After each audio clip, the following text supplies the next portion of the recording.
Bom dia a todos. Meu nome é Monique Canedo e eu quero desejar as boas-vindas a todos que estão nos assistindo. Essa é uma semana muito importante para nós da UKBAR. Ontem lançamos a 14ª edição dos Anuários, uma publicação que é referência em todo o mercado e que reforça mais uma vez o protagonismo que a UKBAR tem no mercado de FDIC, CRI, CRA e fundo imobiliário.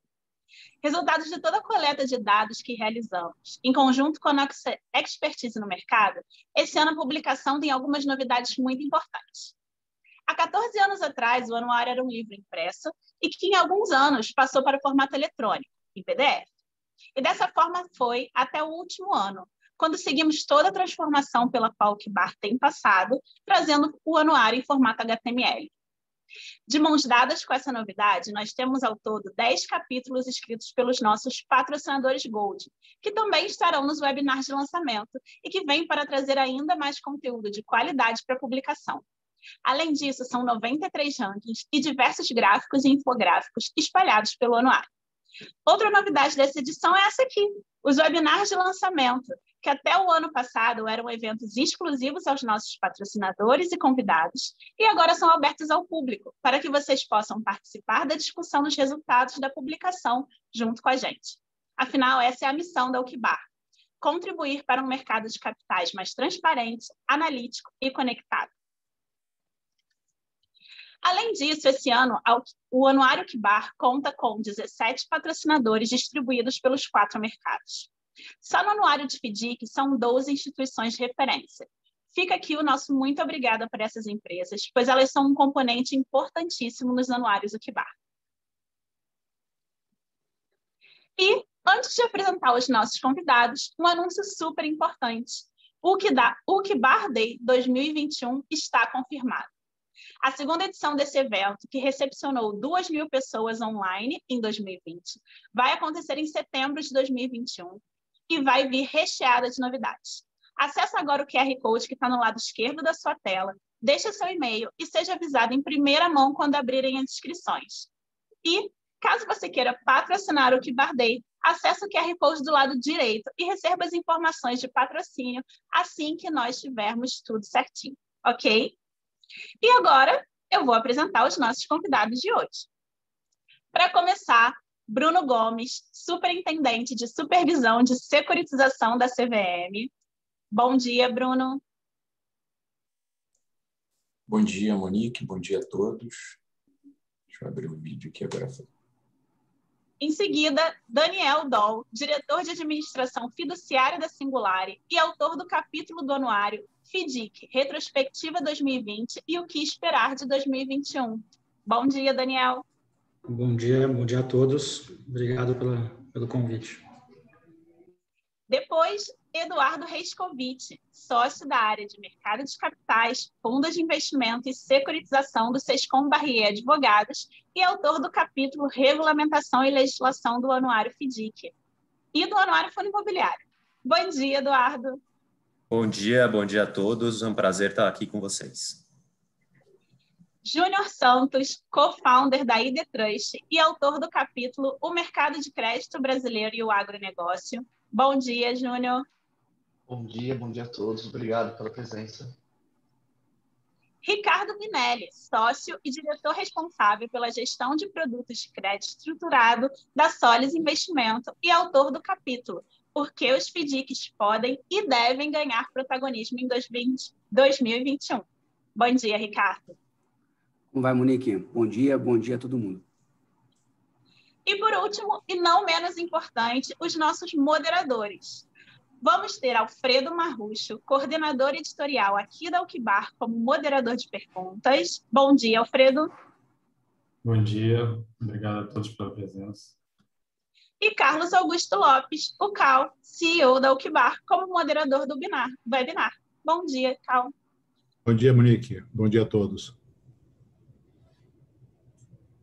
Vocês podem entrar em contato com todos esses profissionais através do aplicativo da UKBAR.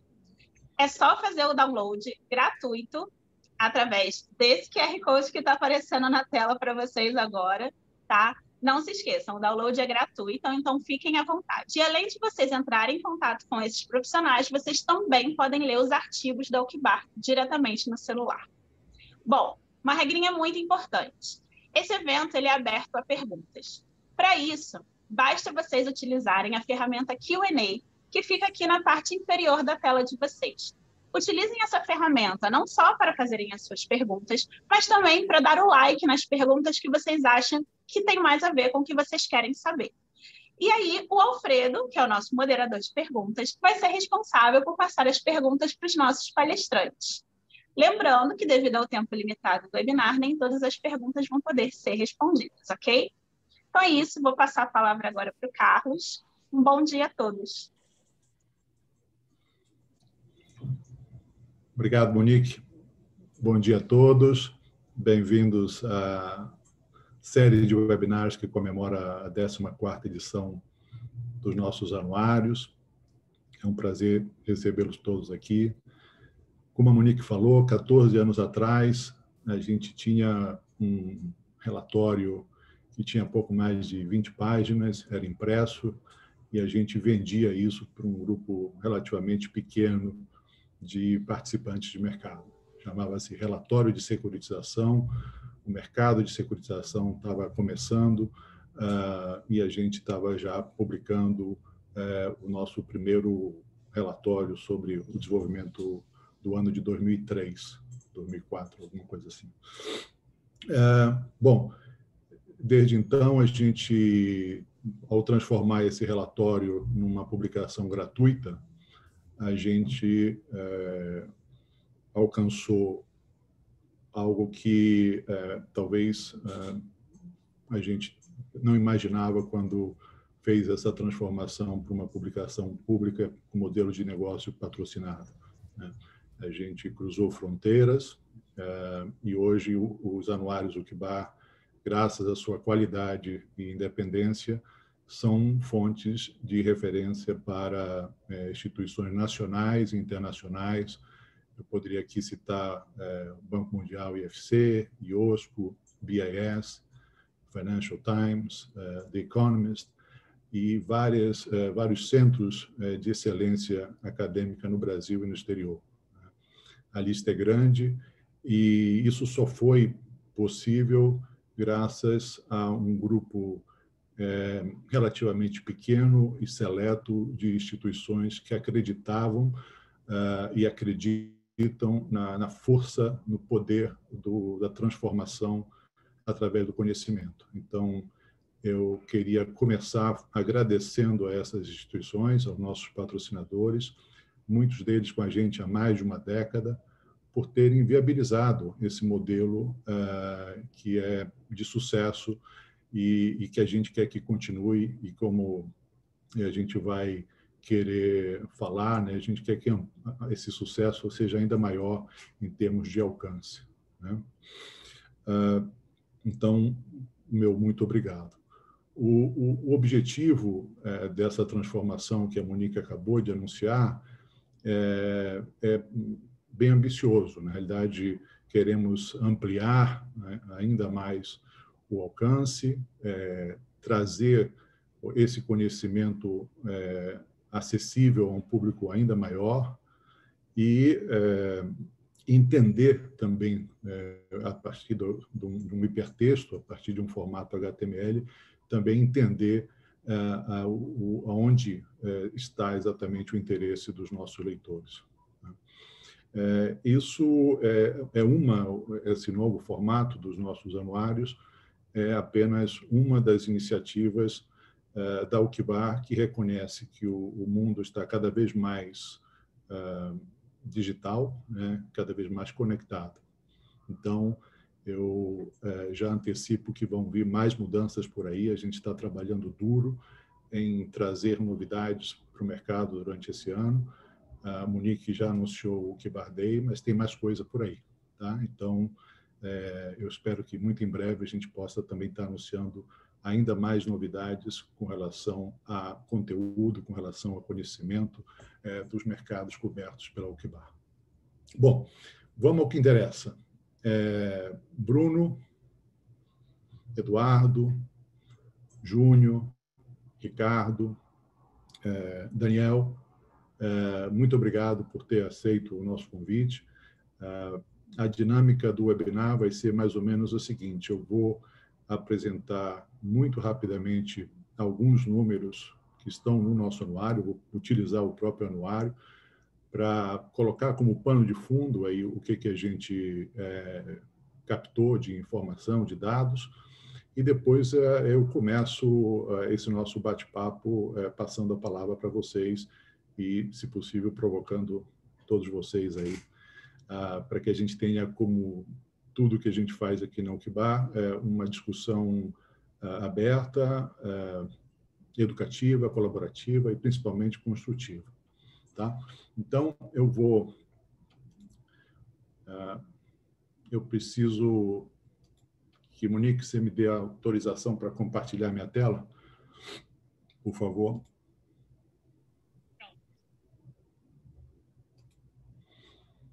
Me avisem, por favor, se vocês estão vendo.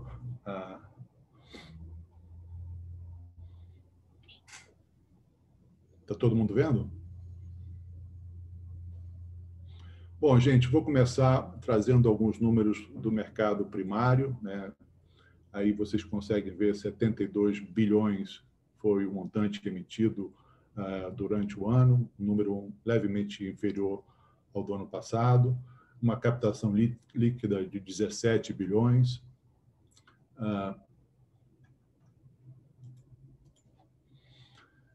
Vocês podem ver que houve uma pequena queda em termos de 2019, mas os números são significativamente maiores do que o ano de 2018, por exemplo, onde foi 45 bilhões foram emitidos, né? Então, comparativamente aos 77 de 2019, a gente não ficou muito longe em um ano pandêmico como foi o ano de 2020. Com relação ao tipo de condomínio desses fundos, a gente teve aí, isso já vem acontecendo ano após ano, uma dominância dos fundos de condomínio fechado e o aumento do número de fundos não padronizados, perdão, né? Aliás, esse termo daqui a pouco desaparece, não é isso, Bruno? A gente tem aí, se a gente olhar na época de crise lá atrás, o não padronizado teve uma relevância maior. Cada vez mais a gente tem aí o padronizado, entre aspas, como sendo o dominante, né? Com relação ao lastro, né, a gente tem um movimento que também se acompanha ao longo dos anos, uma redução da quantidade de recebíveis comerciais, com o aparecimento e o crescimento de algumas outras classes, como, por exemplo, o segmento dedicado ao setor público. Muitos precatórios estão indo para debaixo desses fundos, e aí a gente percebe aqui um aumento dentro do ano de 2020. Destaco que 2019 tem aí um amarelão aí que é importante, mas que não conseguiu permanecer, que foi graças a dois fundos que tinham como lastro direitos creditórios do agronegócio. Então, por isso que a gente tem aqui um ano com um número um pouco maior para esse segmento. Passando para o secundário, né, o que a gente percebe já pelo terceiro ano consecutivo, o crescimento tanto do número de negócios quanto com relação a volume, né, alcançando aí o recorde de quase 17 bilhões de títulos negociados. Vamos ter oportunidade, tenho certeza que o Ricardo vai querer falar disso, e vai dizer que isso ainda é muito pouco, né, Ricardo? Em termos de estoque, cruzamos a fronteira dos 1.000 fundos, né? Estamos com 1.054 fundos, se aproximando aí dos 200 bilhões de patrimônio líquido consolidado, 174 quase, e esses 1.054 fundos estão com quase 2.000 títulos emitidos, né? Isso 31 de dezembro de 2020. Com relação à parte de estoque, né, o que a gente vê começa a ter um equilíbrio maior com relação a diferentes tipos de ativo lastro, né? Recebíveis comerciais, como eu já citei ao longo dos anos, ele vem decaindo, né? A participação dele relativa com relação ao total. fundos fechados dominam o mercado, um equilíbrio entre padronizado e não padronizado, quase aí uns 50% para cada um. E aqui o nosso estoque, apesar do ano, a gente não parou de crescer em termos de dados consolidados e a gente alcança aí os 174 bilhões no final do ano passado. Tá? Para terminar, eu quero só chamar a atenção de um segmento que a gente acompanha de muito próximo, muito perto, pela enorme relevância que ele tem no financiamento de pequenas e médias empresas, né? Que é o segmento que ficou conhecido como multicedente, multisacado. Né? Pela primeira vez no ano, a gente teve, na história desse segmento, que já tem aí mais de 15 anos, a gente teve uma redução no patrimônio líquido, embora não tenha sido muito relevante, em cima do que talvez era a expectativa de muitos. A gente está aí com quase 20 bilhões no final do ano, um número 1 bilhão e pouquinho abaixo do ano anterior. Mas o número de fundos não caiu em nenhum momento, a gente continua com esse movimento ascendente de número de novos fundos chegando a esse mercado. E, finalmente, talvez a fotografia do ano de 2020, a gente trouxe para vocês aí um pouco de indicadores, um pouco do analítico que, de certa forma, fotografa, conta essa história do ano de 2020, pelo menos dentro desse segmento. Né? Então, aqui vocês têm 2 gráficos, né, que mostram o que aconteceu nesse segmento, do ponto de vista de participação de direitos creditórios no patrimônio líquido. Né? Então, a gente percebe que a gente alcança um número em fevereiro aí de 82% aproximadamente de direitos creditórios. Isso era a composição do patrimônio líquido lá em fevereiro. E com a crise a gente começa a ver esse montante caindo rapidamente, né? E alcança um vale aí com 56%, porque à medida que esses direitos creditórios eram vencidos, todos eles de curto prazo, obviamente que por uma questão de conservadorismo, a gente viu muitos gestores não adquirindo novos direitos creditórios, aumentando a posição de caixa, né, e de ativos líquidos, como a gente consegue ver no outro gráfico aqui embaixo, no marrom escuro, onde a gente tem uma ascensão significativa dos ativos considerados líquidos pelo regulador. Então, aqui mostra, e depois a gente já no final do ano, a gente começa a ver essa situação se normalizar ou se aproximar do normal, chegando ali no final do ano já com uma composição de quase 77%, 76% de direitos creditórios debaixo do PL. Tá certo? Outro gráfico que eu acho que é bem interessante é o de aumento do PDD, ou seja, o provisionamento que acontece ao longo desses primeiros meses da crise. Né? Eles alcançam números relativamente altos comparado com aquilo que a gente está acostumado a ver e começam a cair depois de junho, mas ainda não chegaram no nível que a gente está acostumado a que esse mercado trabalhe. Por outro lado, não houve grandes movimentos na área de recompra de direitos creditórios por parte de cedentes ou terceiros. Né? Isso se manteve, houve aqui um aumentozinho, mas nada significativo. A gente está aí da ordem de 3% a 4%. Tá?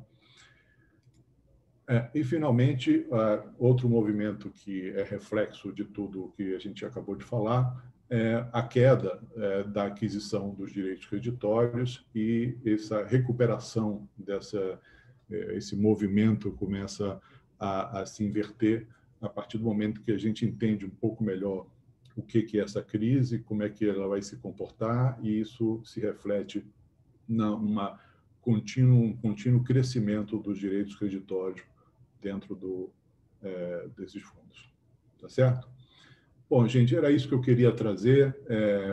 Esses dados, todos eles estão acessíveis, são públicos, qualquer pessoa pode ter acesso, estão lá nos anuários da Alquibar.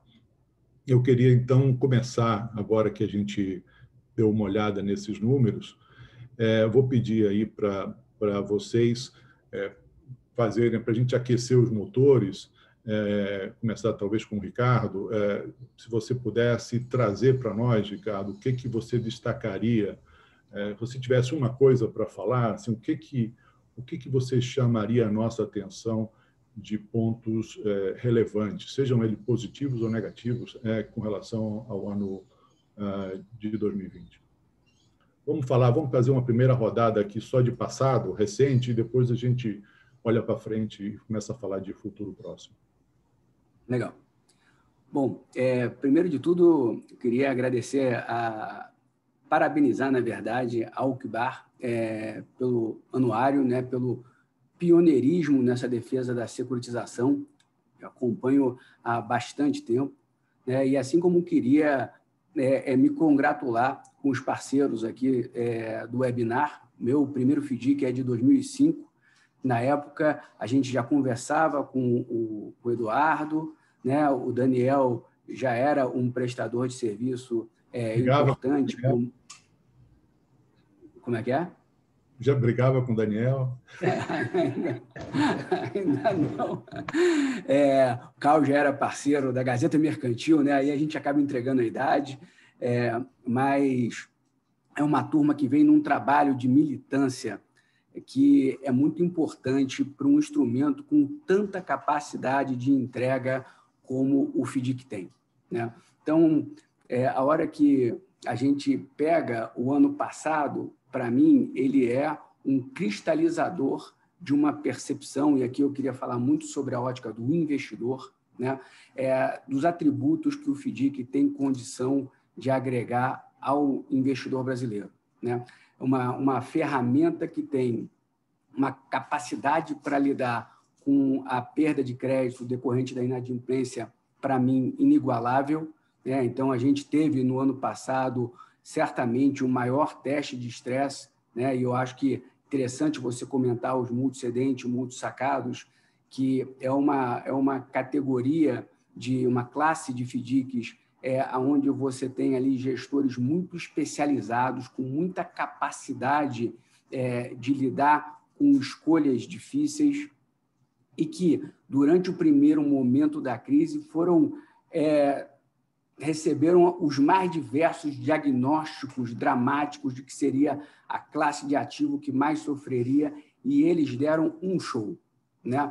O pessoal que conseguiu lidar como os gestores lidam com a situação, fazendo caixa na hora mais apertada, colocando energia na cobrança, enxugando as suas estruturas para lidar melhor com a situação de aumento de custos, e os gráficos que você mostrou evidenciam com clareza o sucesso deles nessa empreitada, né? Mas, além de lidar com a questão do risco, o FDIC ele é também muito interessante em gerar retorno, né? Então, a hora que a gente olha para o nosso ano passado, mas isso ainda vale um pouco para hoje, né? Em que a taxa básica foi a 2%, né? O CDI a 1,90%, o FDIC é uma ferramenta que leva o investidor para próximo de uma taxa de juros que não é a taxa básica, mas a taxa efetivamente praticada na economia, que não deixou de ser, e a nossa leitura que vai continuar sendo, uma senhora matéria-prima para remunerar bem o investidor brasileiro. Então, o FDIC ele agrega uma matéria-prima interessantíssima para remunerar, com um ferramental de proteção para conter o risco de inadimplência extremamente valiosos. E queria agregar só um terceiro ponto, né, que é a questão da governança. A gente, num momento de crise, né, onde você pode contar, primeiro, com um regulamento que paute com regras muito claras como é que o gestor vai poder agir, um instrumento de segurança muito poderoso, né? Ou seja, o que está ali, se você está confortável com o que está escrito, você sabe que aquilo é mandatório, então não tem liberalidade para o gestor tomar uma posição criativa que eventualmente você não esteja de acordo, e o fato de que possivelmente é um instrumento onde você tem mais olhares regulados, né, obrigatoriamente tendo que se manifestar a respeito daquele instrumento. Então, seja pela proteção que ele agregou, pelo retorno que ele foi capaz de gerar e pela governança que nos dá um conforto como investidores, quando eu olho não apenas para 2020, Cal, mas para toda a história dos FDICs, especialmente a partir de fevereiro de 2014, com a mudança, né, com as mudanças introduzidas pela 531, eu acho o FDIC um instrumento poderosíssimo que deve ser muito mais observado pelo investidor brasileiro. Se eu tenho um ponto a provocar como reflexão, né, é que todos esses benefícios que o FDIC traz ainda são colhidos por um universo pequeno.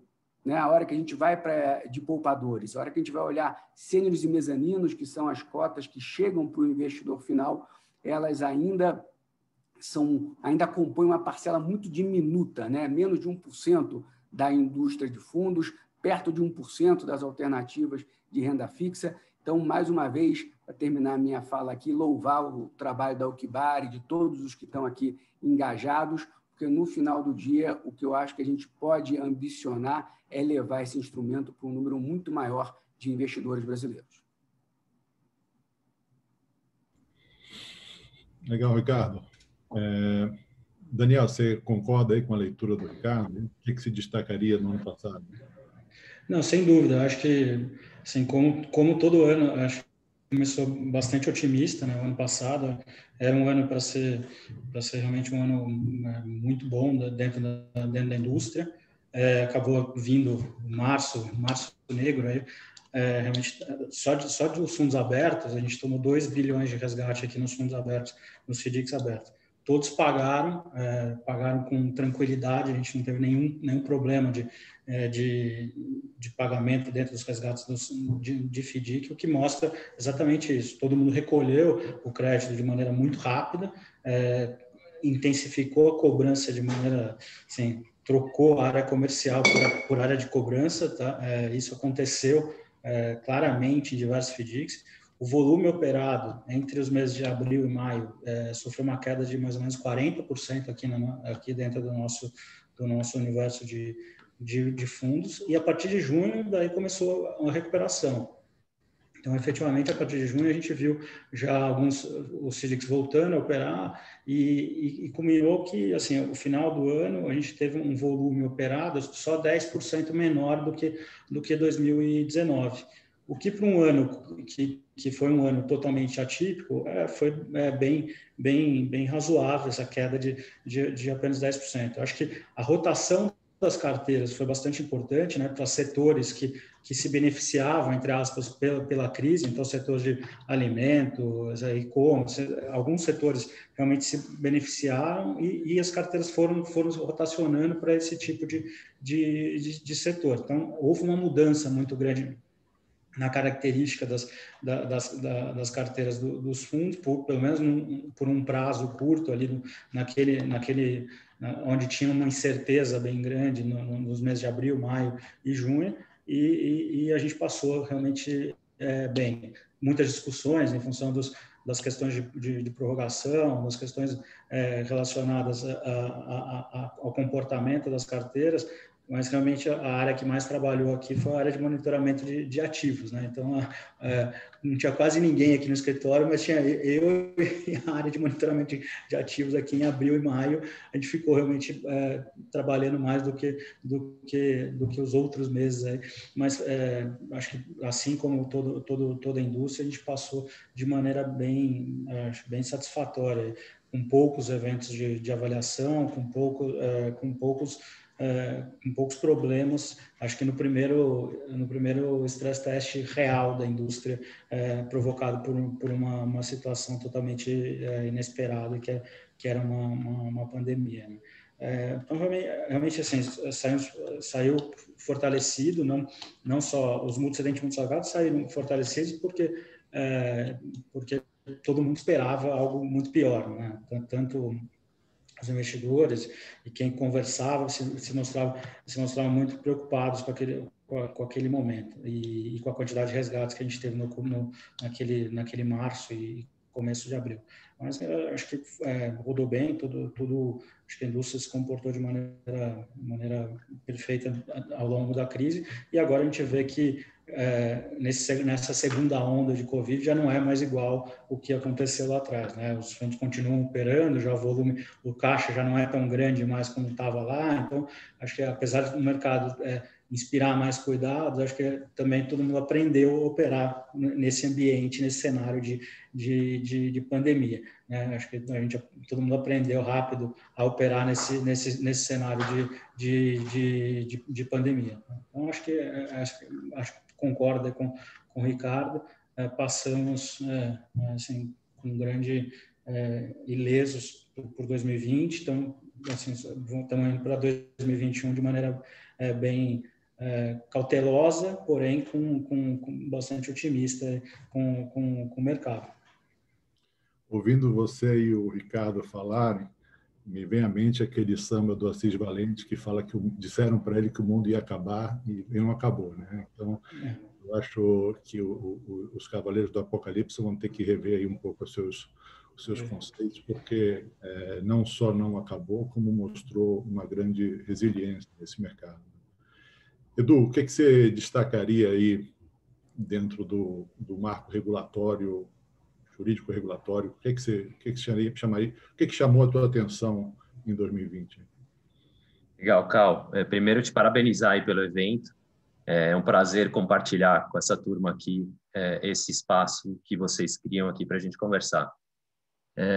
Acho que o grande assunto de 2020 é a nova norma dos fundos, né, que foi colocada em audiência pública pela CVM em dezembro, e junto com ela a norma dos FDICs, né, a norma que reformula completamente os FDICs.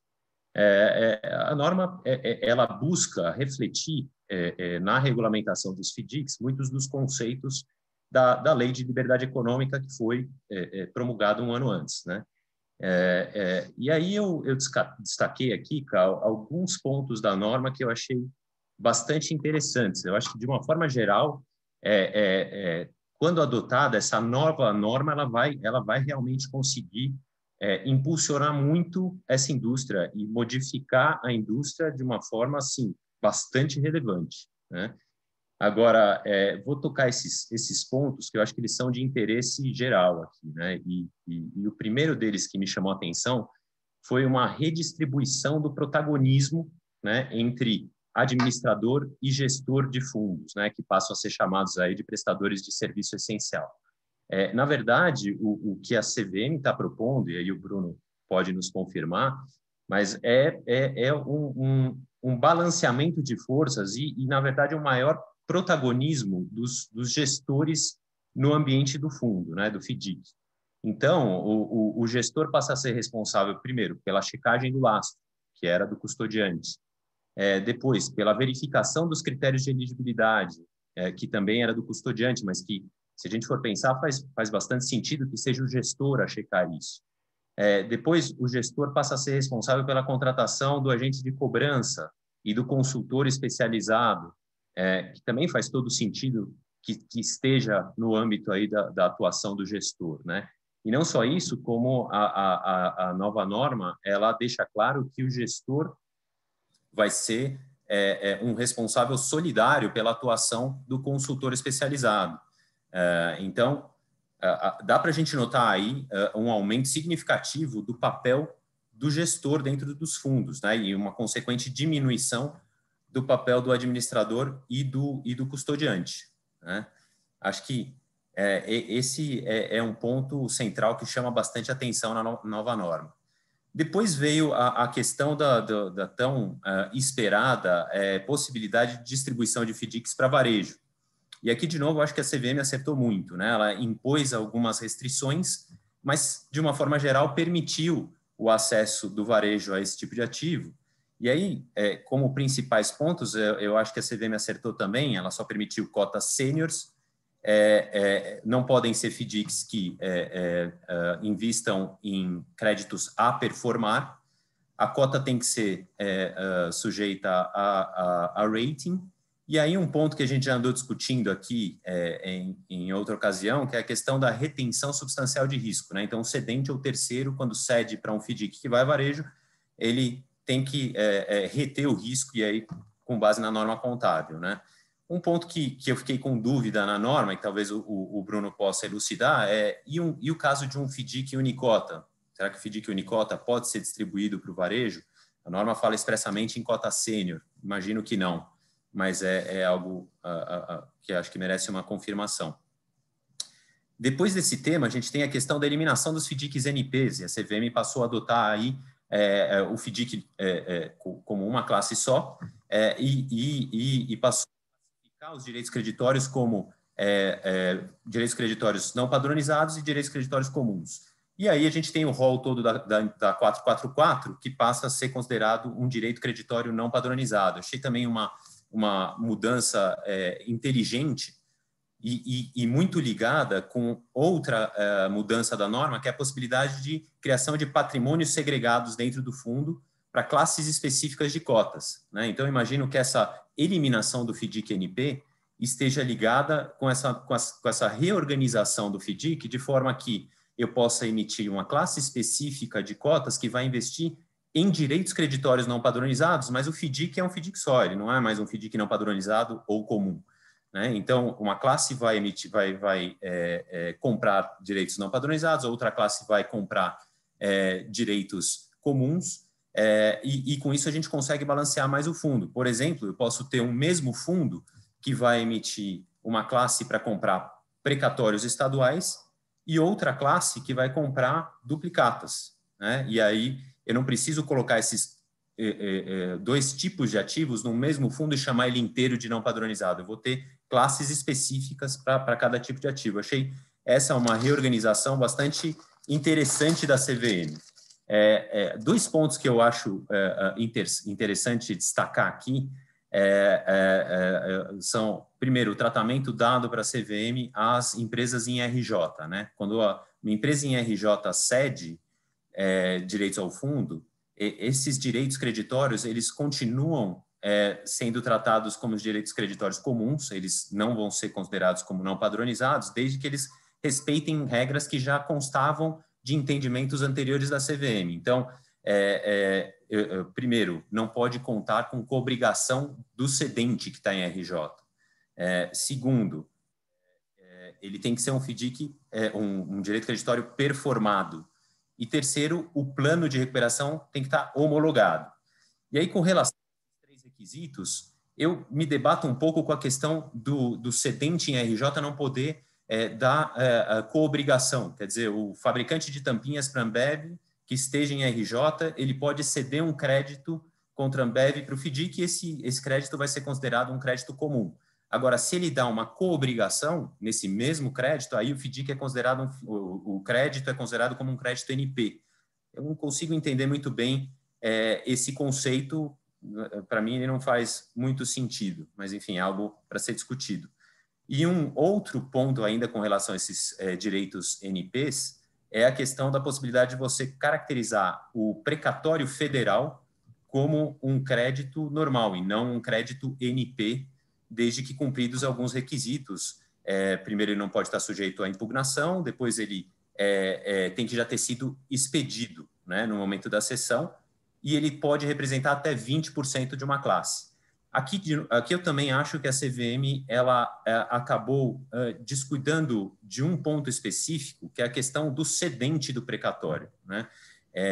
A gente, na minha atuação diária, eu vejo que, assim, muitas vezes o fisco ele ataca o pagamento do precatório porque por conta de dívidas tributárias do próprio cedente, momentos antes do pagamento do precatório. Então, é muito difícil, você tem que ter uma análise muito, muito boa para comprar um precatório e lá na frente não se sujeitar a eventuais questionamentos do fisco com relação ao próprio cedente, apesar do precatório já ter sido cedido, né? Então,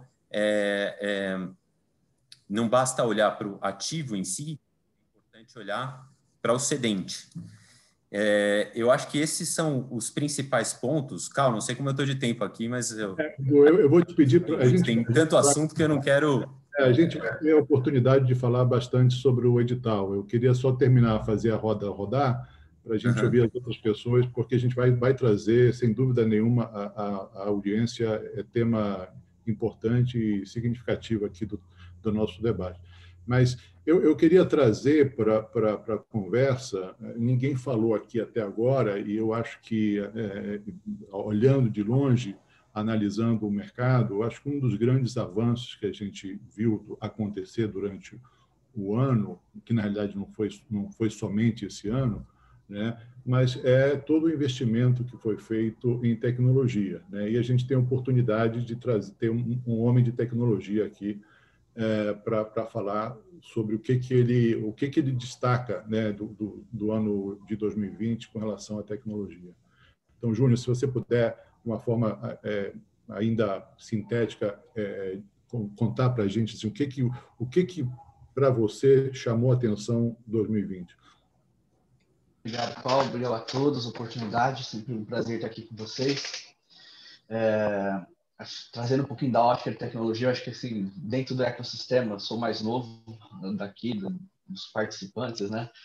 E pegando um pouquinho até do que o Ricardo colocou, da 531 atrás, não sei se o Dó lembra, mas eu entrei nesse ecossistema no pré-531, né? Então, a gente foi a primeira casa de certificação de duplicata digital. Eu lembro que lá em 2011, quando eu começava a falar de assinatura digital, XML, nota fiscal eletrônica, todo mundo falava que isso não queria funcionar, né? Eu lembro na virada da 531, a gente ajudando e apoiando muitos FDICs que eram da nossa carteira a colocar a sua carteira de excedentes para poder operar no formato digital. O impacto e a dor que foi naquele sistema, né? Vendo uma casa que está no mercado de FDIC, a WA, desde 2006, então a gente faz software de gestão desde 2006, mas mais particularmente como a ID Trust, que a gente vem acompanhando todo, e uma transformação realmente emergente, né? Acho que a nível do mercado financeiro no total, a ID não trabalha só com fundos, mas no mercado de crédito, o que a gente viu foi que essa revolução digital, essa transformação digital, ela veio forçada e saiu muito mais do que ter uma sala com puff colorido, como a gente viu muito na mídia, para realmente as empresas passarem a adotar as tecnologias emergentes, né? Então, o que nós acompanhamos e pudemos ver foi a adoção pelos participantes de tecnologias de APIs, que se olhar 2 anos atrás era a mínima adoção disso, tudo se falava em troca de arquivo, agora é natural, todo mundo só se fala em API, é do dia a dia, processo de onboard digital, processo de adesão dos excedentes, validação documental, a assinatura não só digital, que já era precursora da 531, mas muitos dos casos já se utilizando a assinatura eletrônica com outros níveis de segurança, o processo de adoção de Know Your Client já intrínseco e muito da casa do dia a dia dos gestores, dos consultores, e a adoção de tecnologias que pudessem dar escala, né? Eu acho que se tem um ponto que me chamou muita atenção foi essa capacidade de adoção de novas tecnologias que esse segmento teve no decorrer de 2020, não por mérito sozinho, né? Mas por uma necessidade, e uma necessidade de você continuar prospectando, continuar colocando excedente, continuar operando, mas no ambiente digital, que você não tinha mais o contato, né? E olhando isso, respeitando a ótica, as regras do regulamento, da CVM, as regras que é de competência de cada um dos participantes. Então, essa transformação, para mim, foi o que mais chamou a atenção, né? E aí a capacidade também que eles tiveram de criar novas operações a partir daí, né? De se utilizar das novas tecnologias para criar outros ativos, outras operações, outros controles e outros processos. Então, isso é algo que me chama muita atenção, né? E pegando um pouquinho o que o Pedro colocou, a norma ela vem também a gente entende que ela vem para dar um norte de como seguir com a tecnologia em cima disso, né? Muito do que a norma está colocando a gente já vinha acompanhando, já vinha desenvolvendo, já vinha atuando em operações de crédito estruturado, né? Só no passado foram 32 bi transacionados só em varejo e mais 9 bi transacionados em agro, né? Uma boa parte disso com fundos de investimentos. E muitos desses processos já automatizados, e muitos dos gestores, administradores, custodiantes, parceiros, citando aqui o DOL como parceiro nosso de longa data, já se utilizando essas tecnologias. Então, essa capacidade da adoção dos FDICs quanto às novas tecnologias, tecnologia de emergência, não deixou nada a desejar do que a gente tem já, os grandes investimentos, os grandes bancos, as grandes empresas financeiras tiveram. Acho que o que me chamou muita atenção foi essa capacidade de transformação dentro desse cenário. Legal, Júnior. Isso a gente vê claramente também com a aproximação das fintechs, né? Cada vez mais conectadas com o mundo de FDIC, tanto na originação como na infraestrutura, né? Produzindo soluções de infraestrutura, o fintech, ou como você prefere, né? A TechFin, né? Mas exato. A questão é que a gente estava muito acostumado, talvez, em 2019, a ver fintech como aquele originador de crédito. Sem dúvida nenhuma, ele está lá, mas também muito na parte de baixo, atrás do palco, né? Oferecendo toda a parte de infraestrutura para que esse mercado funcione. A própria carteira nossa de clientes que nós atendemos já teve essa migração. Se a gente olhar 2017 e 2018, a gente atendeu muitos clientes como eles, sendo a fintech, responsável por originação, a conceder o crédito, liquidar muitas vezes. O que nós vimos em 2020 foi que os nossos clientes mais tradicionais passaram a contratar essas tecnologias e eles se posicionarem como fintech. Que seja o termo, eu sou uma empresa de tecnologia que é um produto financeiro ou uma empresa financeira que leva seu produto no meio de uma plataforma digital, o resultado é o mesmo. Por isso que a gente gosta muito de se posicionar algumas vezes como TechFin, porque permitindo que os nossos clientes possam se utilizar dessa experiência, dessas tecnologias para levar o melhor resultado, o melhor valor, de agregar mais oportunidade de negócio ali na ponta. Legal. Bruno, segura aí. Eu sei que você tem... Você vai falar muito, mas segura só um pouquinho, porque, na realidade, eu vou querer provocar eles, aí vou pedir para você comentar. Tá? Aqui a gente falou tudo está lindo, maravilhoso, tá certo?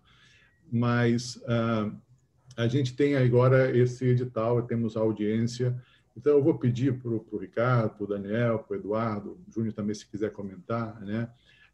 Para eles trazerem para esse debate, e aí eu gostaria que você comentasse, Bruno, um ponto, tá, gente? Um ponto que trouxe alegria, né, quando leram a norma, e um ponto que trouxe preocupação, né? Ou seja, o que ali, quando os leram, falaram, opa, peraí, né? Então, não sei aí. Ricardão, quer começar de você também? Vamos lá. Pode pegar leve. Assim, uma das causas que a gente mais defendeu aqui na nossa militância era justamente o acesso do investidor público em geral aos FDICs, né? Uma ferramenta com tamanha proteção e o investidor público em geral muito distante, né, dessa ferramenta.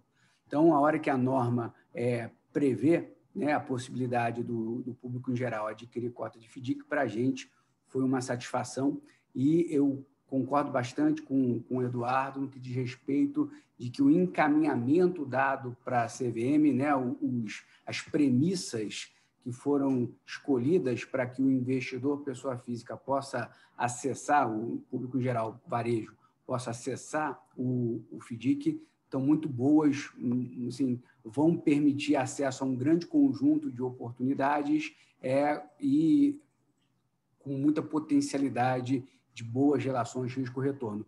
Mas, de fato, tem uma questão que o Eduardo também colocou, que para nós gera uma dúvida, que é justamente a questão da retenção substancial de risco pelo cedente ou por terceiros, né?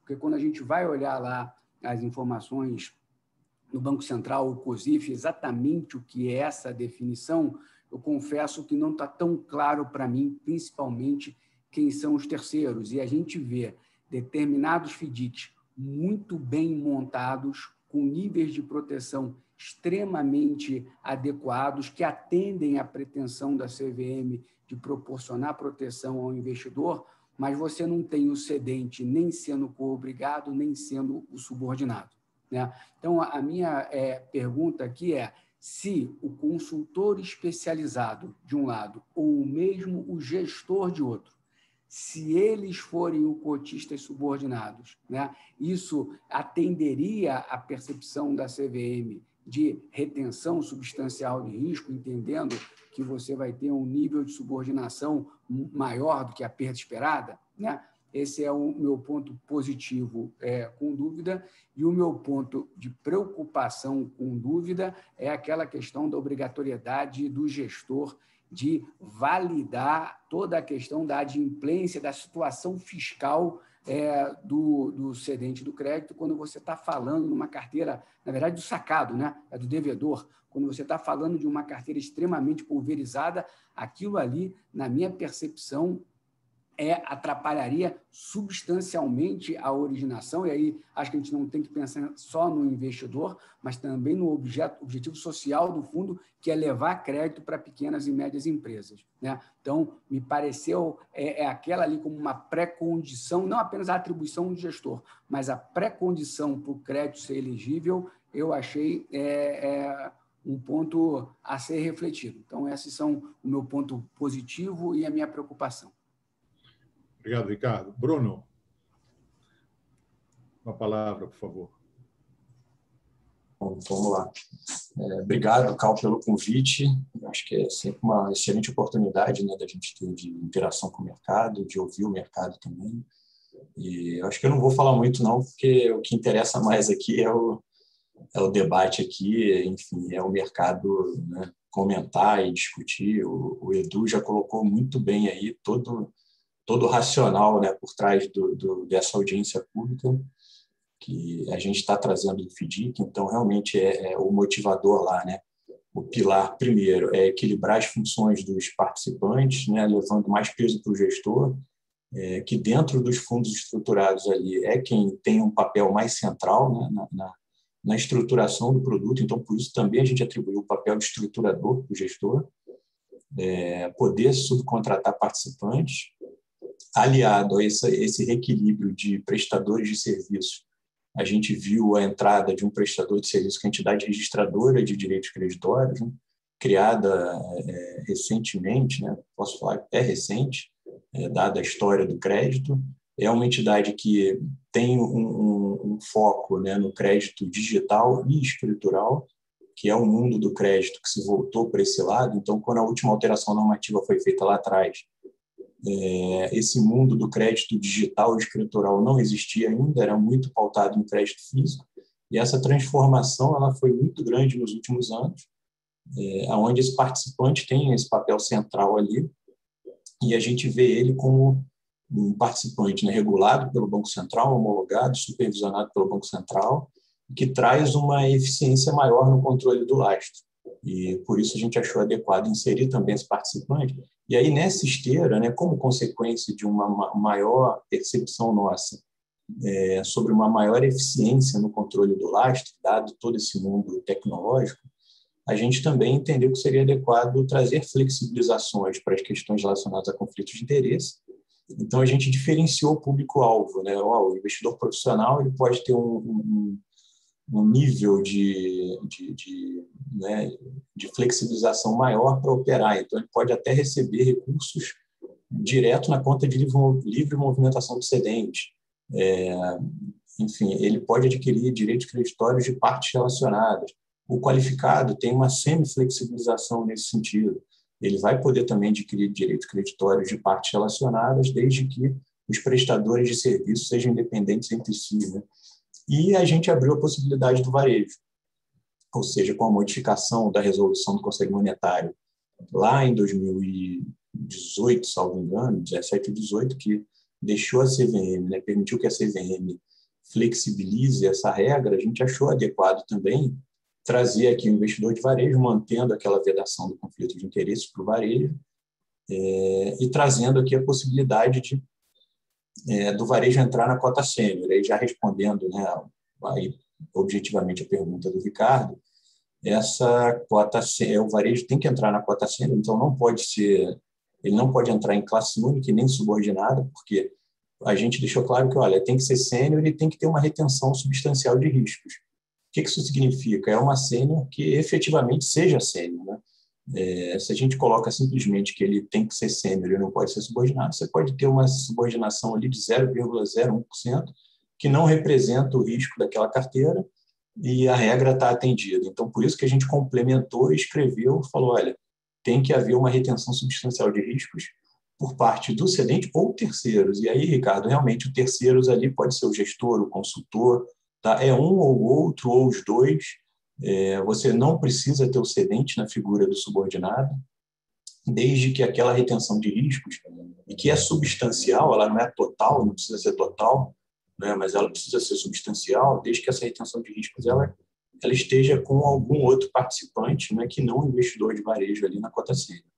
Então, esse foi o racional, essa estrutura que você comentou, onde a cota subordinada, né, cobre parte, a totalidade, né, e mais da totalidade da perda esperada para a carteira, é perfeitamente encaixada aqui para o varejo. Tá? Então, acho que esses foram os pontos. E a questão da regularidade fiscal. Né? A gente trouxe ali acendeu a luz para uma questão de responsabilidade do gestor aqui. É algo que a gente entende, obviamente, né, a audiência serve para isso, a gente trouxe a proposta e pode aprimorar a redação, mas o conceito ali é o seguinte, olha, dentro do dever de diligência do gestor, ele tem o dever de olhar para a regularidade fiscal do cedente, se aquela transação que ele está fazendo, ela pode ser impactada por alguma irregularidade fiscal do cedente dentro do dever de diligência, no contexto da carteira. Então, você tem uma carteira pulverizada, né, com uma diversificação grande de cedentes, com prazo curto de direitos creditórios na carteira, que nível de conforto o gestor tem que ter para a regularidade daquele cedente, né? O gestor pode entender que ele tem que ter um nível mínimo de conforto ali, dado o impacto que algum problema vai trazer na operação do fundo. Agora, se a gente está falando de um fundo, né, com uma concentração maior de cedente, com direitos creditórios mais longos, ou seja, qual o impacto que a análise da regularidade fiscal ali traz para o fundo? É grande. Então, o gestor tem que ter um olhar maior sobre essa regularidade fiscal do cedente, sim. Isso já é dado, hoje ele já tem que fazer isso, né? E, enfim, a gente só colocou uma luz normativa sobre essa questão. Então, enfim, algo que, obviamente, aí, em termos de redação, a gente consegue deixar isso mais claro, se não ficou tão claro na audiência. Legal. Vamos para a próxima. Acho que o Daniel quer comentar aí. Vamos lá, Daniel. Não, acho que realmente um ponto positivo. Eu vou concordar com o Binelli. Acho que na expansão aí na possível expansão do mercado a vinda do público do varejo, né? Acho que se assemelha a outros produtos de securitização que já aceitam esse tipo de público. Algo sai do clube de assets que investem em FDIC e vai para um público maior, que é extremamente importante, principalmente no momento que as taxas de juros são baixas e os investidores buscam ativos com maior remuneração. E o ponto que eu acho que é bastante preocupante é a questão do registro dos direitos creditórios, de 100% dos direitos creditórios, né? Esse é um ponto que a gente tem acompanhado, né, as discussões relacionadas às questões do cartão de crédito inicialmente, depois das duplicatas, mas a gente teme que efetivamente, para todos os direitos creditórios, isso seja inviável operacionalmente de ser cumprido por parte mais das registradoras do que propriamente do mercado. Fazer interoperabilidade de um ativo que só tem em 5 fundos do mercado não faz muito sentido, né? Então, esse ponto que eu entendo que poderia ser de alguma maneira melhorado, porque realmente é algo que é impossível de ser cumprido atualmente, tá? Então, não sei se daqui 2, 3, 4, 5 anos você consiga esse tipo de situação de registrar 100%. Eu entendo que o registro é positivo, que, lógico, todo mundo quer principalmente os investidores querem que a segurança do registro venha, mas tem alguns tipos de ativos que são impossíveis de serem registrados nesse momento. Eu não sei se criar uma regra transitória ou os fundos que já existem não serem obrigados a aderir no curto prazo. Eu não sei o que efetivamente poderia ser discutido junto com a CVM para que efetivamente na divulgação da norma seja algo que seja possível de ser cumprido por todos os FDICs atualmente existentes, né? Que a gente não tenha que fechar fundos em função eu vou fechar um fundo que eu não consigo registrar, que não faz muito sentido, porque não traria uma segurança tão grande, dado que não tem a interoperabilidade, ou não tem a interoperabilidade daquela classe de lastros. Lembrando que a gente não tem 2, 3 tipos de lastro, a gente tem 30 tipos de lastro aqui dentro da carteira. E 30 tipos de lastro, imagina o tempo que as registradoras vão demorar para se adequar a 30 tipos de lastro. A gente sabe que os ativos financeiros são mais fáceis, né? Além de duplicata e cartões, outros ativos financeiros fatalmente vão ser incorporados ao registro rapidamente. Mas os ativos de FDIC, os direitos creditórios de FDIC, outros direitos creditórios, a gente sabe que não é tão simples, tem uma diversidade bem grande, um rol bem grande de tipos de recebíveis, e isso preocupa bastante a gente. Obrigado. Eu vou passar a palavra para o Bruno, mas eu queria só provocar um pouco, aproveitar essa colocação do Daniel e provocar o Bruno, porque eu acho que uma das grandes sacadas da CVM, que ela tem todos os méritos, foi quando ela criou a 356, ela deixou basicamente o mundo aberto, ou seja, qualquer tipo de direito creditório poderia ser securitizado, né, através da norma, e depois criou aquilo que talvez não pudesse ser, foi para o NP e assim por diante. Então, usando aí a pergunta para o Daniel, né, a colocação, a preocupação que eu compartilho, né, será que a CVM, ao exigir isso, ela não pode estar fazendo um movimento contrário ao que ela fez lá atrás, né? Será que essa exigência não deveria vir do próprio investidor, em vez do regulador? Se o investidor está preocupado com esse tipo de questão, não deveria ser ele a exigir para aquele seu estruturador, para aquele seu gestor, que ele registrasse os seus ativos? Não estaria a CVM, de alguma forma, aí, ocupando o papel do investidor com relação à sua análise de risco, né? Ou seja, vamos transferir a responsabilidade de fato para a análise de risco para o investidor e não para o órgão regulador? Tá? Carlos, se eu puder só complementar rapidamente aqui, eu acho que alguns tipos de lastro ainda são um desafio para o custodiante, né? E vão passar a ser agora para o gestor, né? Então, quando você fala de ações judiciais, pré-precatórios, carteiras pulverizadas de NPLs, todas elas ainda são, apesar do tempo que a gente já tem desse mercado, ainda são um desafio, né? Então, quando você pensa ainda em introduzir um registrador aí no meio, existe um receio, acho que fundado, eu tendo a concordar com o Daniel, de a gente acabar prejudicando um pouco esse mercado. Só queria fazer essa colocação. Não, e esses que você citou são simples. Então, esses daí ok. Especialidades escolares, direito esses não são exóticos. Direito da CPTM. Esses não são exóticos, são mais corriqueiros aqui, então. Bruno? Bom, vamos lá. A gente tem acompanhado, né, tem discutido essas questões com o mercado e, de fato, lá atrás, a gente, quando pensou na minuta, né, a gente refletiu muito sobre isso e acho que, primeiro, a vinda desse participante é algo que veio para ficar. Então, a gente está trazendo essa obrigação do registro, dado que pelas conversas que a gente já teve até com o próprio Banco Central, não é um simples carimbo do direito creditório. Então, o objetivo do registro não é só garantir que não há dupla cessão do crédito, mas sim levar para um ambiente onde ele vai ser melhor controlado de forma mais eficiente, inclusive toda a questão do lastro, né, do pagamento do lastro, enfim, da rastreabilidade daquele lastro. Tudo isso a gente leva para um ambiente de tecnologia que já nasce, né, como uma entidade de tecnologia para o crédito. Tá, então, esse é o objetivo. E a gente acha que assim, os investidores, você pensa no investidor profissional, ok, ele exige e demanda a estrutura que ele quer no produto, né?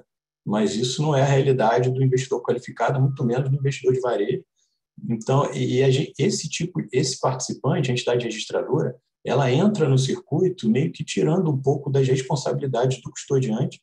A gente olha o papel do custodiante hoje na proposta nova, ele está bem esvaziado, dado que a gente está colocando peso grande aqui para o gestor e para o administrador, dado que a gente entende que a entidade registradora vai estar sendo contratada aqui pelo administrador para exercer um papel importante sobre o lastro, tá? E é lógico que a gente sabe que nem todos os direitos creditórios hoje cabem lá dentro do registro, né, desse mundo da entidade registradora. E isso a gente, analisando antes da audiência, falou, olha, vamos com a proposta, né, de registrar tudo e vamos ouvir do mercado o que efetivamente não é possível, né, agora, ou vai ser possível num horizonte X de tempo, ou não vai ser possível nunca, né, e vamos analisar na volta e discutir isso internamente. Então, a gente vai sim ter uma fase de transição, de adaptação. Eu acho que a CVM nunca criou uma regra que obrigou a adaptação para o estoque de forma imediata, dando uma coisa compulsória, falando, olha, ou você se adapta aqui hoje ou você está fora, né? Cancela o fundo. Não é esse o objetivo, a gente certamente não vai fazer isso. Então, vai dar um prazo razoável de adaptação para o estoque, talvez até dependendo do tipo de direito creditório. E isso, quando essa regra nasce, obviamente, as entidades registradoras, né, a gente já tem algumas homologadas, a tendência é que venham mais. E essas entidades registradoras, elas vão ter o interesse ali em criar aquele produto, em passar a registrar aquele tipo de produto, que hoje elas ainda não registram, né? E eu concordo, assim, acho que para os direitos creditórios não padronizados, talvez não faça sentido em alguns casos, né? Demandas judiciais, por exemplo. Mas em outros, né, você pega na questão da existência futura, no final das contas, o que você tem hoje o lastro é um contrato, né? Então, aquele contrato ali, ele pode ser levado a registro. Então, tem questões ali que eu acho que em algum momento do tempo a gente vai ter o registro, outras a gente já consegue implementar o registro logo. Então, isso eu acho que, por isso que eu acho que está na audiência, né? Para a gente é o momento da gente debater e discutir isso tudo no retorno. A gente espera esse subsídio do mercado, né? Que o mercado traga para a gente todo esse subsídio e fala, olha, isso pode, isso não pode, isso não dá, isso aqui dá daqui a um tempo. Enfim, vamos, a hora de discutir é essa. Não sei se alguém quer comentar em cima do que o Bruno... Então, só eu puder dar minha contribuição. Aqui, eu posso comentar, então vocês comentem aí. Eu acho que a sua provocação, Cal, né, eu acho que quando eu fiquei pensando sobre como declarar a minha admiração pelo FDIC, né, essa questão da possibilidade de a gente trabalhar com a maior diversidade de lastros, né, e alguns extremamente específicos, eu acho que essa é uma das principais inteligências que o FDIC tem. Mas a norma nova, ela está trazendo para o gestor a obrigatoriedade de analisar e validar o lastro, a princípio, na entrada, né? Que é um senhor desafio, mas a hora que você começa a refletir sobre todo esse trabalho da digitalização, desmaterialização do crédito, né? E pensando na proporção de alguns créditos que vão ser facilmente registráveis, seja sobre a ótica da nossa capacidade como gestores de dar conta do recado, mas também sobre o olhar do investidor. Eu gosto bastante do conceito do registro, a gente discutiu a contribuição que a Solis vai fazer para a audiência, a gente gosta e nos parece que esse caminho de tentar, né, não, a maneira como a CVM trouxe para a audiência pública, ela é muito bruta, né? Ela gera uma obrigatoriedade ampla e imediata para todos os lastros. Isso realmente me parece não tem muito como funcionar. Agora, a gente trazer para a realidade, para o mindset dos prestadores de serviço, né, de que a gente vem num processo de desmaterialização do crédito e que o registro é um mitigador de fraude, é um agregador de proteção e um facilitador da função de análise do lastro, na nossa visão aqui, ele é. Então, para nós, se a gente conseguir, se a CVM conseguir, né, personalizar o tratamento de cada tipo de recebível na norma, em relação à obrigatoriedade do registro, eu acho que a gente tende a endereçar bem o assunto. Ricardo, ninguém é contra o registro. Eu acho que não há dúvida do benefício. A questão é saber, né, o bom é inimigo do ótimo. Né? A questão é saber se a gente efetivamente está pronto para isso, quando a gente acabou de ver a principal registradora processadora de cartão de crédito no país se declarar não apta para o Banco Central e pagar uma multa de 30 milhões. Então, assim, qual é a vantagem de a gente obrigar isso? Se você, como gestor, acredita que isso é uma coisa benéfica, nada te impede de ir lá e registrar. Mas quando o regulador exige que isso seja feito, a gente passa a correr o risco de o mercado colapsar, né? Justamente porque a gente não está pronto, talvez, para esse processo. Mas assim, não está sob discussão a relevância do registro para o mercado de capitais como um todo. Fala, Júnior. Depois eu queria passar a palavra para o Alfredo, porque ele está bombando lá as perguntas, ele precisa trazer as perguntas para... Eu acho assim, do ponto de vista, pegando esse gancho do registro, do ponto de vista de tecnologia, nós defendemos isso desde o início, trazendo esse conceito de unicidade, a gente foi um dos primeiros a falar, então a gente acredita muito nisso e dos benefícios que isso vai trazer para o mercado, né? Compartilho com as dores do Daniel sobre da criatividade, dos modelos de título e como fazer isso para todos, como eu acho que é um desafio a ser conversado. Eu acho que pegando o gancho que você colocou e até o do Binelli, o que mais me chama a atenção e me provoca a pensar é quando a gente fala de ter registradoras, quantas estão aprovadas? 4, 5, 6? Vai ter uma limitação para isso, para fazer esse encontro de informações, né? Quando a gente olha os administradores, a gente está falando que já aumentou, beleza? Estamos com quantos administradores que vão ter essa responsabilidade de fazer isso, né? Os gestores vão ter que ser quantos participantes na linha de originação vão ter que se adequar. Eu acho que aí está o grande desafio. É como colocar todo mundo na mesma página, falando a mesma língua, para que lá na frente, porque lá na frente o registro ele é uma linha de código. Assim, sim, não. Mas lá na ponta, como é que isso vai sair da ponta de um agricultor lá que está assinando uma CPRF com assinatura eletrônica do celular e a gente transformar e ter a mesma visão no final do registro, na hora que eu consultar uma registradora e eu vou ter lá a sua chave de código registrado. Acho que o grande desafio é como depois escalar isso para todo o ecossistema. Acho que, do ponto de vista, eu citaria tanto como um ponto a favor, como de preocupação de como fazer, né, como se executar na norma, essa questão de como abraçar todo o ecossistema. Acho que é o grande desafio.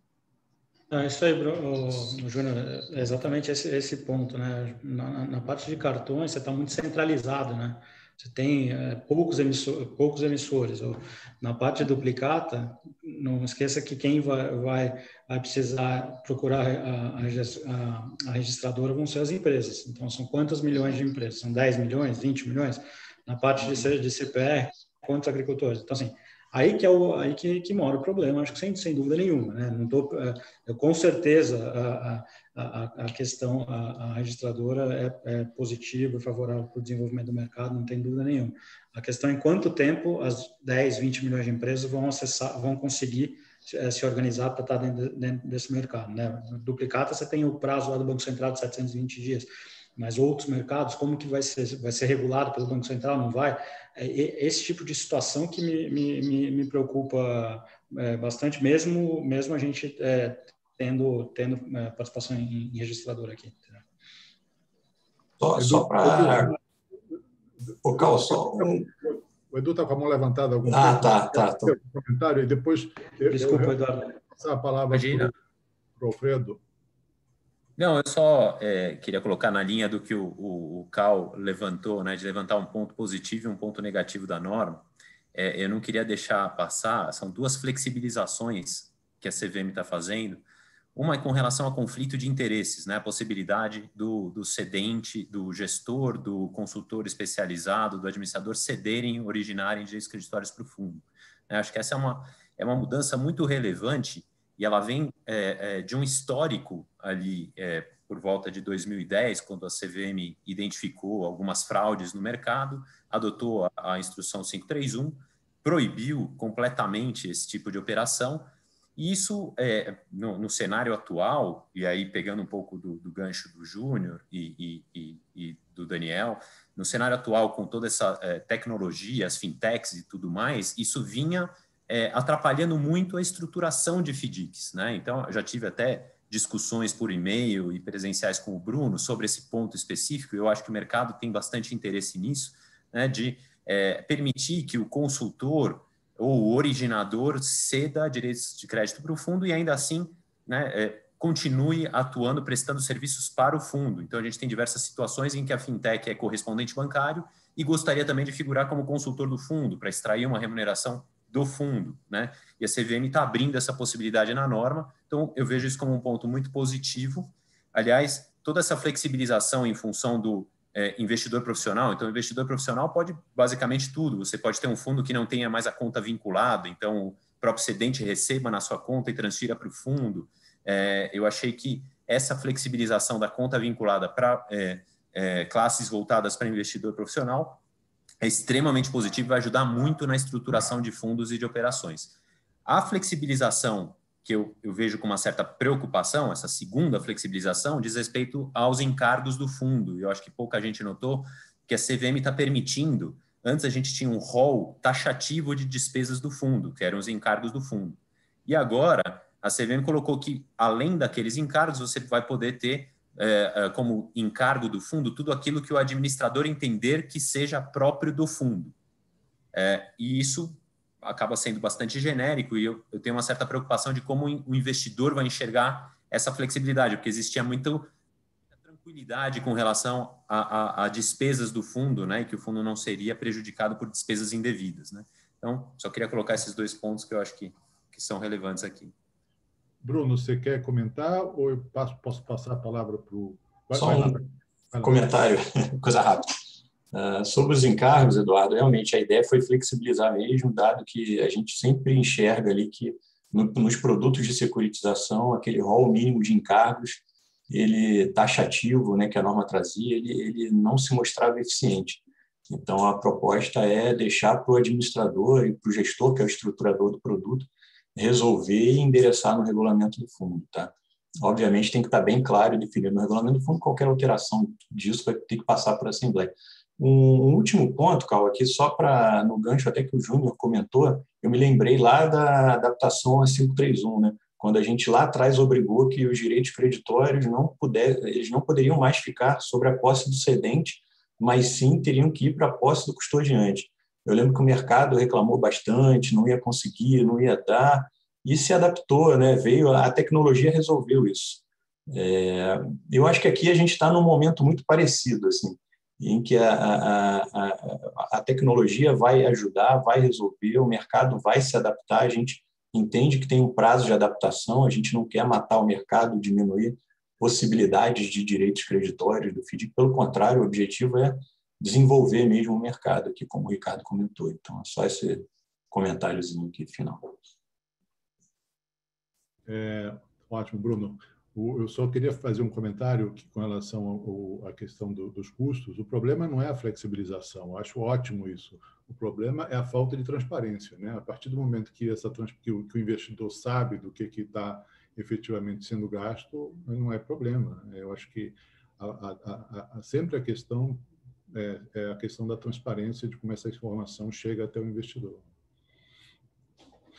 Alfredo, manda aí. Vamos lá. Tivemos várias perguntas aqui. Eu vou tentar consolidar algumas em uma só, pelo adiantar do tempo. Então, voltando assim, para o tema mais macro, né? Tem uma pergunta que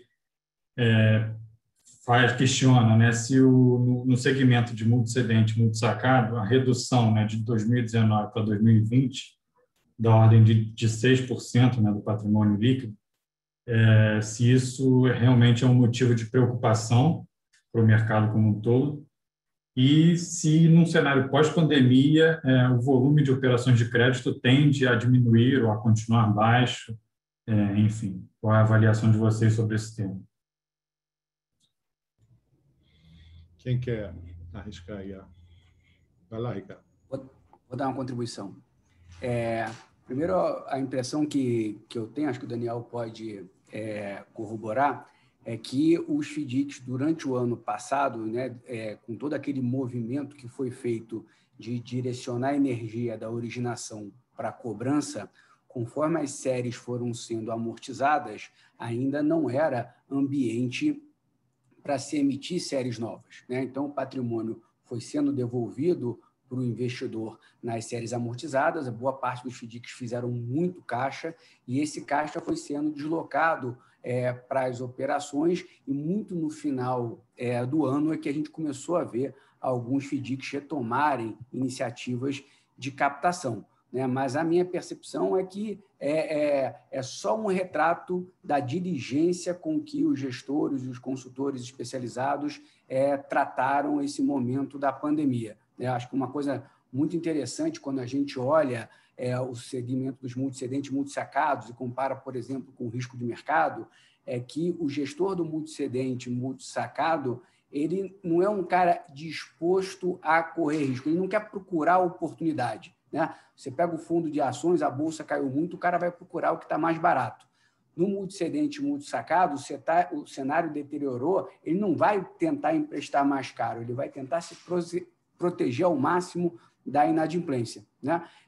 Então, a tendência é que, agora, com a normalização do cenário, a gente já comece a ver os FDICs emitindo novas séries, e quanto mais normalidade o ambiente tiver, maior vai ser a captação nessa classe de fundo, e a tendência é a gente ver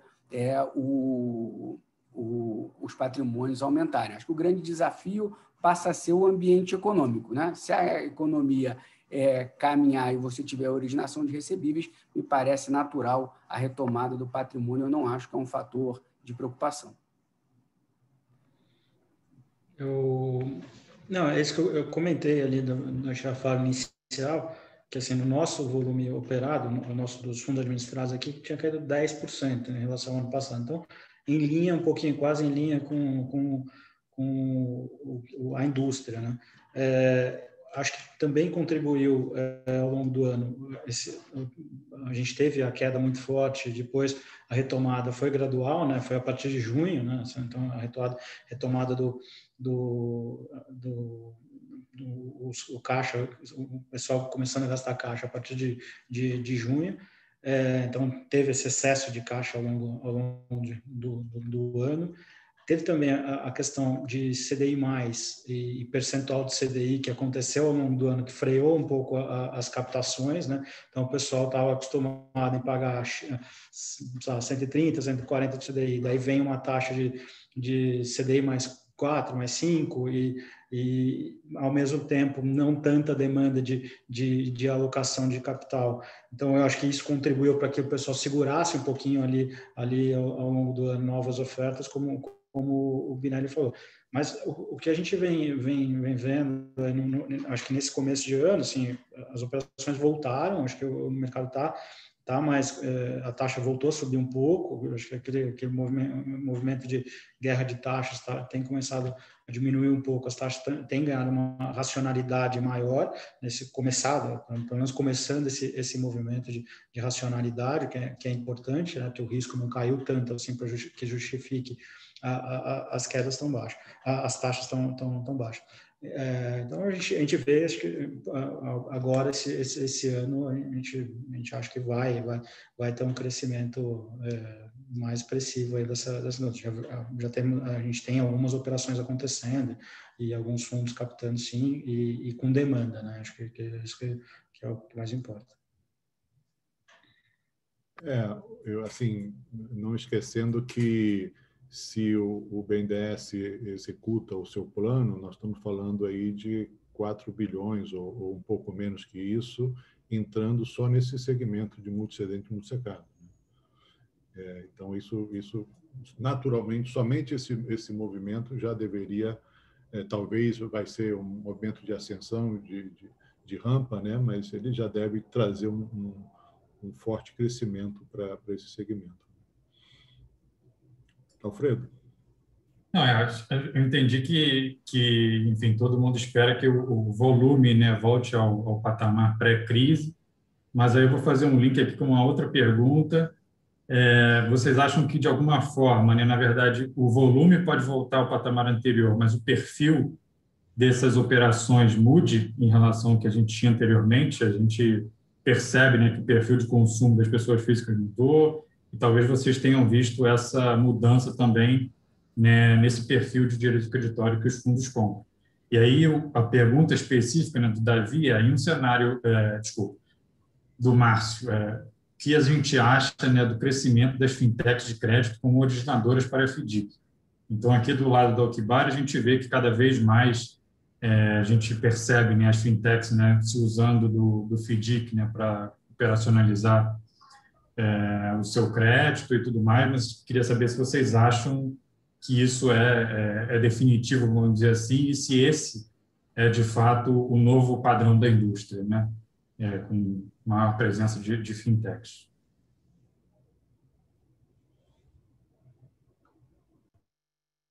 Posso falar, calma, vamos lá. Eu tenho a concepção que eu acho que o conceito fintech ele vai deixar de existir.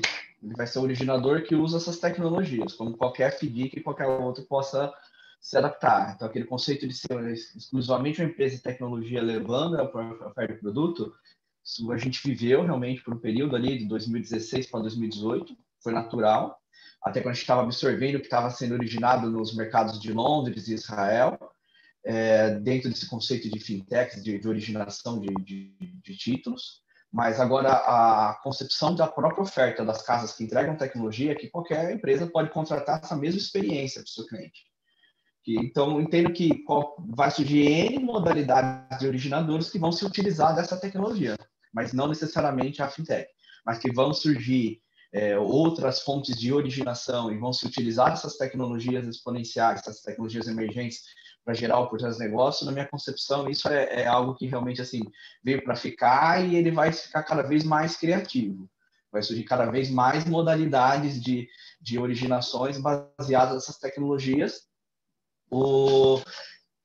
possibilitando, então, essas novidades, possibilitando essas novas originações, esse novo perfil.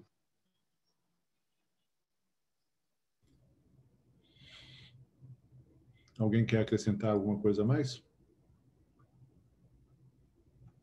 Eu só ia dizer que acho que essa é uma das percepções mais positivas quando a gente olha para frente, né, que é a diversidade de lastros que vão vir para o mundo dos FDICs, né? E aí, seja através das fintechs, mas a turma dos arranjos de pagamento, a parte de serviços públicos, né? A impressão que a gente tem aqui na Solis é que esse processo, né, de certa forma, iniciado ali com o Banco Central na agenda BC+, a partir de 2016, né, onde ele vem com esse esforço de aumentar a oferta de crédito no Brasil, né, muito parecido com o que aconteceu no mundo dos investimentos, a gente vai ver no mundo do crédito com uma desbancarização do crédito, né, e esse crédito vindo cada vez mais para o mercado de capitais, e a nossa percepção aqui é que o FDIC ele é a ferramenta que melhor se encaixa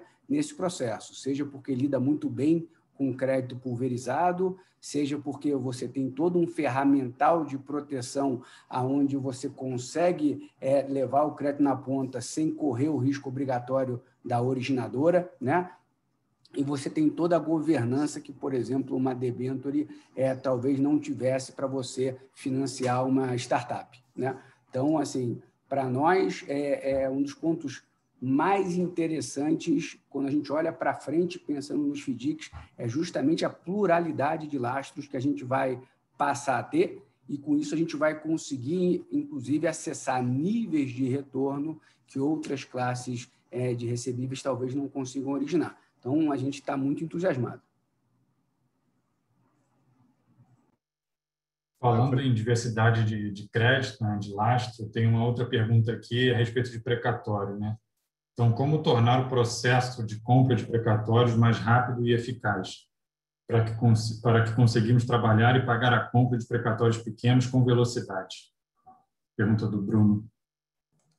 Aqui, se eu puder passar um pouco da minha experiência, eu sou absolutamente descrente dessa possibilidade de compra de precatórios em sistema automatizado em massa, porque o que a gente vê no escritório é que tem a sua peculiaridade. Você tem que tomar muito cuidado não só com o precatório em si, a formalização, a constituição do precatório, mas muitas vezes com relação ao cedente em si e a dívidas que ele tenha com relação ao fisco, né? Porque isso pode e será utilizado contra o pagamento do precatório. Então, esse desejo que eu vejo, não raras vezes no escritório, com relação à automatização e compra em massa de precatórios, ele pode ser feito, mas ele tem muitos riscos atrelados. Então, eu vejo que o mercado vai ter uma certa dificuldade em implementar isso de uma forma bastante segura.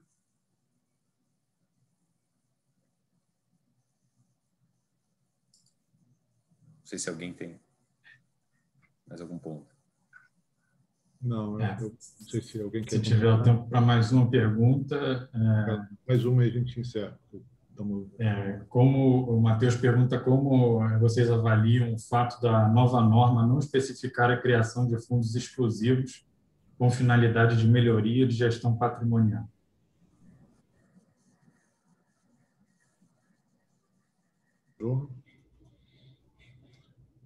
Bom, aqui, enfim, é uma pergunta não muito usual, né? Mas essa questão do fundo exclusivo, ela nasce aí, a norma, eu acho que ela não vem tratar do fundo exclusivo, né? A norma vem tratar de um desenvolvimento de mercado, né? de um fundo para atrair uma diversidade de investidores. Mas também a norma não proíbe que se exista fundo exclusivo. E isso eu acho que é o grande ganho aí para um investidor que quer montar um fundo exclusivo, né?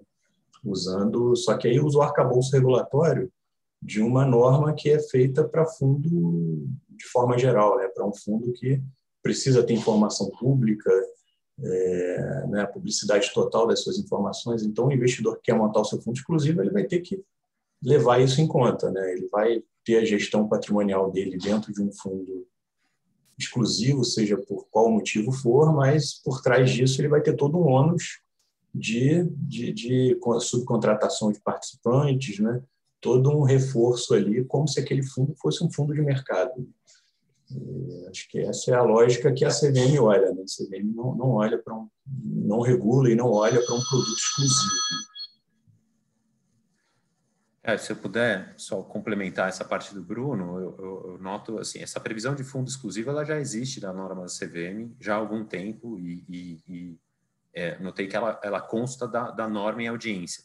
Um ponto que eu achei interessante é que a CVM ela abre essa possibilidade de você colocar no regulamento a limitação da responsabilidade do cotista. Então, o cotista pode ser ilimitadamente responsável pelos passivos do fundo, ou ele pode colocar no regulamento que esse fundo é de responsabilidade limitada ao valor da cota.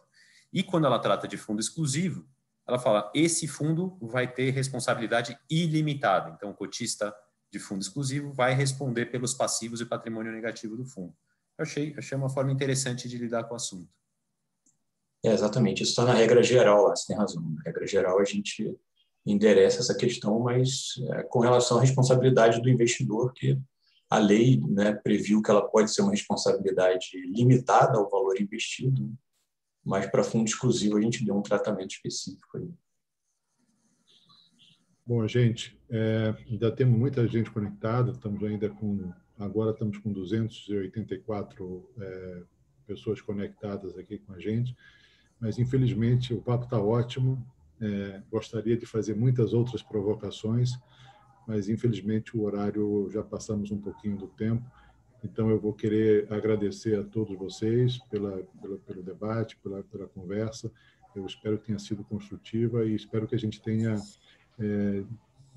direcionado algumas questões aí, principalmente com relação à norma, e eu diria certamente as preocupações que existem com alguns dos participantes do mercado, mas não há dúvida nenhuma que a gente está num caminho certo de que a gente vai ter um excelente avanço com relação ao marco regulatório dos FDICs.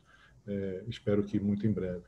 Então, eu queria dar aí talvez 1 minuto para cada um para considerações finais e agradecer de novo a participação de vocês. E aí eu passo a palavra para a Monique.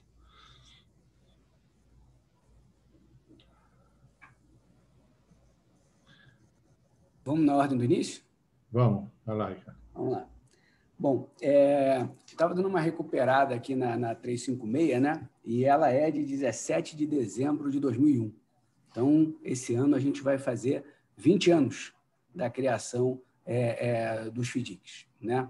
E eu acho que assim, temos muitos elementos, né, para acreditar que o FDIC vai expandir as suas fronteiras, né, no que diz respeito a oportunidades que vão ser geradas e bolsos que vão poder usufruir desse instrumento. Acho que essa questão da norma nova, ela vem associada, né, a um outro aspecto interessante, que foi justamente a criação recentemente da Superintendência de Securitização, que o Bruno vai tocar e que mostra o status que a securitização está ganhando na CVM, né, o que a gente vai somando um conjunto de caixinhas e a gente vai percebendo que o alicerce para esse momento de um crescimento mais relevante do FDIC na economia brasileira e no nosso lado aqui, em especial, né, na participação dos investidores de uma forma muito mais ampla, ele está, né, o alicerce é muito consistente para esse movimento acontecer. Só queria, mais uma vez, agradecer, então, a oportunidade, o debate com os meus militantes de braço dado aqui, com os FDICs desde o começo dessa história, e que a gente consiga construir um futuro bonito para essa classe de ativo. Daniel?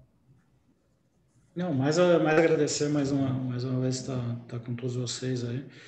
Acho que a gente é militante de FDIC, como o Minelli falou, torcedor, né? O Carl, de vez em quando torcedor, como a gente brincou recentemente, e é isso. Espero que a norma, quando seja divulgada, agrade a todo mundo e que a indústria continue crescendo a passos largos e seja cada vez mais representativa no total na indústria de fundos como um todo. Acho que a gente está ainda muito pequeno em relação ao total e acho que todo mundo espera que o FDIC seja muito mais representativo, mas todo mundo aqui desse time aqui que seja muito mais representativo dentro da classe de fundos da indústria local.